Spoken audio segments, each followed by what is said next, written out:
am Maria Garcia de Fleury. Louis Joseph Huaux was born in Melay, Belgium on March 20, 1841, into a very practicing Catholic family. Since he was little, Louis Joseph had two great devotions, the Sacred Heart of Jesus and the Virgin Mary. His friends called him Saint Louis Gonzaga, after the young Jesuit saint. Over time, Louis Joseph wanted to enter the Jesuit congregation, but his superiors considered that he was not capable of meeting the Jesuit requirements. He continued to insist, and at the age of 15, Louis Joseph was admitted to the novitiate of the Brothers of the Christian Schools, then continued his training at the St. George College in Brussels, and on September 11, 1859, he was sent to the vicinity of St. Berthiaume, where he remained until his death. At the age of 17, he took temporary vows, assumed the religious name of Brother Mutien Marie, and immediately demonstrated his inability to be a teacher, which was what he had been destined for. The superiors thought about firing him, not seeing what to do with such an incompetent man.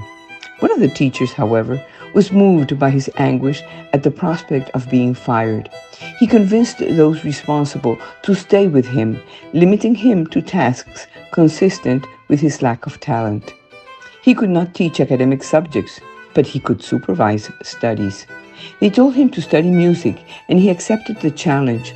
He learned to play the harmonium, the organ, and other instruments. This allowed him to be able to have an important role in the school's choir and orchestra. He was also given permission to give catechism twice a week in the town. He taught children from poor families who benefited from free school tuition.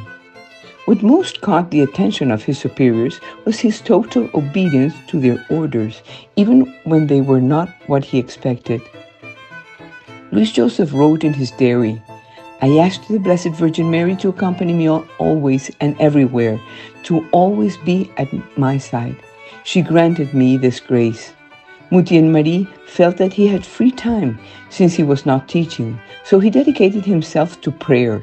He spent hours in front of the Blessed Sacrament, praying dozens of rosaries without ceasing. The children called him the brother who prays all the time. His constant prayer impressed those who witnessed it, and soon people began coming to confide in him their intentions for themselves and others. It is rumored that his prayers were frequently heard. He died on the morning of January 13, 1912. He was given a humble burial, but in 1926, the influx of pilgrims was so immense that his tomb had to be moved. There was talk of healings and miracles. The glory of the brother who prayed all the time spread throughout the world. He was canonized in 1989 without ever having performed any of the extraordinary prodigies that many imagine are necessary for sainthood.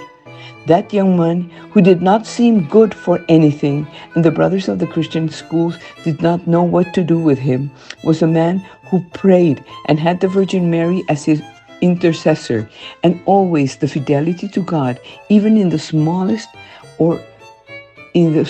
details of life. Therefore, his prayer was incredibly effective. He was in the presence of God all the time of his life, convinced that with God we always win.